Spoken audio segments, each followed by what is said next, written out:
Hello everyone, Dalton here. And over the last few days, I've been building what I believe is the world's first real-life AI-driven survival simulator.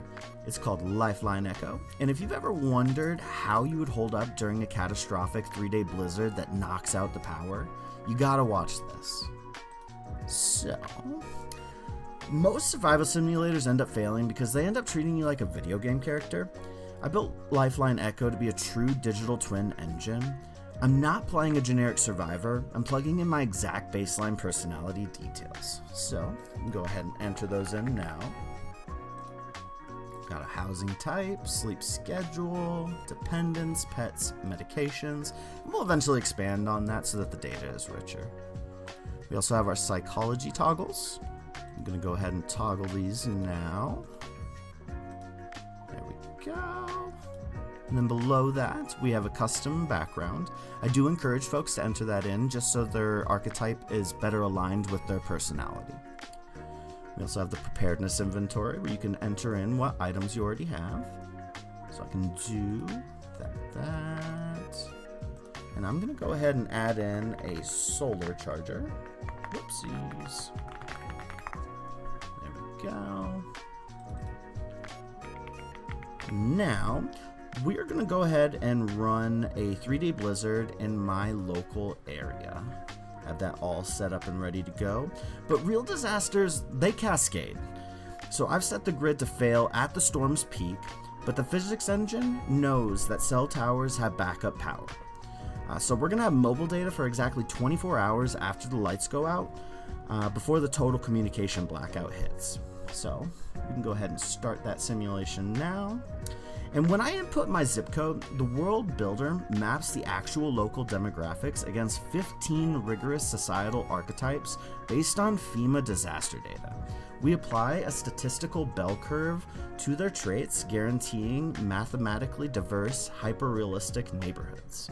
And for the software engineers and investors wondering how we simulate an entire city's population without burning through millions of API tokens, it's all about energy economics and temporal skips.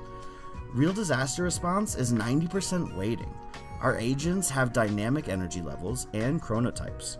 When they sleep, the engine physically removes them from the LLM prompt loop. And because of this architecture, something like a massive 120-hour simulation doesn't cost dollars to run. My last benchmark actually only cost 38 cents, which is infinitely scalable. And as you can see, the simulation is actually now live. We're starting to get some entries in here. You can see my neighbors down here as well as myself. I can click on each one and kind of get that filtered out here on the entry logs. But now that the sim is live, standard AI models are trained to be safe and helpful, which ends up ruining disaster modeling. So we engineered around this by building the Disaster 8 Psychology Matrix. We don't use hard-code behavioral scripts. Every action is actually weighed organically. For example, my agent has extremely high empathy, which normally makes AI act like a martyr.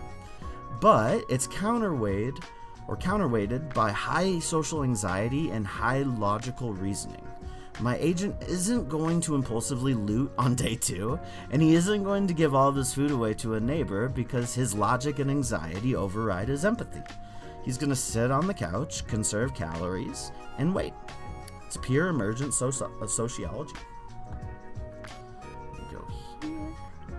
So as you can see, we're reaching our we've already hit hour 32 out of hour 72, and everything's still running good.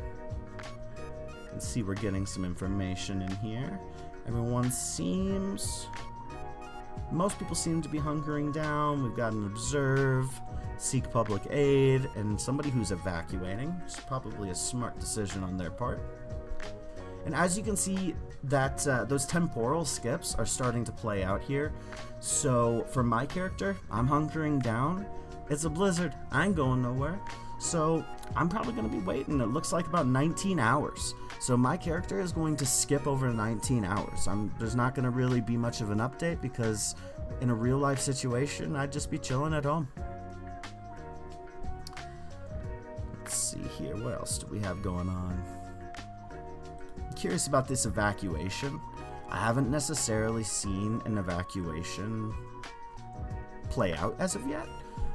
in my testing. So it's actually really cool to see someone actually make that decision to start evacuating. So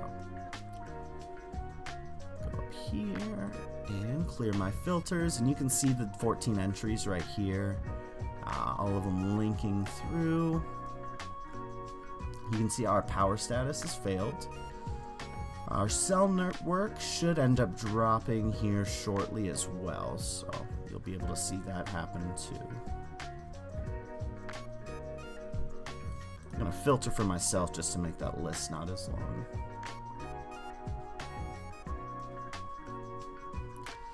And the loading that you see happening here, essentially what's going on is those prompts with all the different information are being returned from the AI that's analyzing the data. So that's why you're seeing all of this loading happening,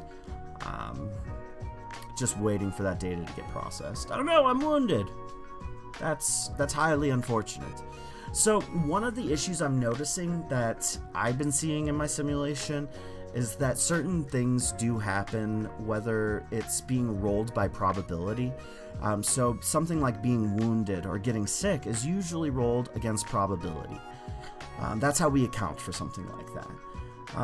One of the problems I'm working on right now and getting taken care of is when you're hanging out in your house, just hunkering down throughout the storm, you're probably not going to break your leg.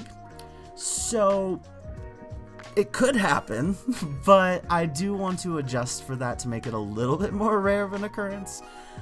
Being sick during a blizzard, that is a possibility. So those are definitely some things I'm working on getting adjusted as well. But we are getting there. We are refining this perfectly. We're making different tweaks to personality archetypes, the psychology matrix. So as we go, we are refining this more and more. It looks like we are approaching the final duration. Oh, nope, we got a little bit longer to go here, but I believe these guys are probably just going to end up hunkering down. So we will watch and find out. I was under the impression that a 72-hour blizzard would be able to run a little bit faster, so my apologies for the delay.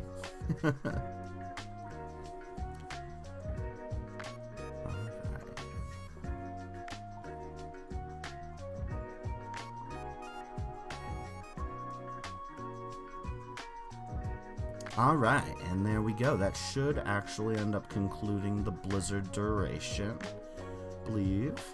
Yeah, there we go. We'll scroll back up to the top now. And now what's happening is all that information is being curated and sent to an even more advanced AI to analyze that and give you a more accurate breakdown of what you should do to resolve these issues in future reference. So as you can see, the AAR analyst came in. So you can see Agent Dalton demonstrated sound tactical judgment by sheltering in place, which was appropriate for the environmental threat in his high dependency household. However, this performance was critically undermined by a severe failure in resource management, evidenced by the rapid and unsustainable depletion of provisions. While his immediate actions were logical, his strategic planning for a protracted event was dangerously insufficient, which I've got to admit is actually pretty spot on. So as we can see, the agent's most critical vulnerability was a lack of resource discipline. I like to eat, evidenced by the consumption of 2.7 days of food provisions in just 58 hours. Which I have to say is actually scarily like me. I like to eat food, man. So it's actually kind of creepy that it nailed that down pretty well. And then as for the recommendations, acquire a minimum 30-day supply of non-perishable food and portable water, preferably that don't taste really good so you don't eat them so fast. Calculated for all household members, including pets, which is a brilliant idea. So, I mean, as we can see, it looked at the math and it realized that I didn't have enough food to sustain myself during the events of that storm.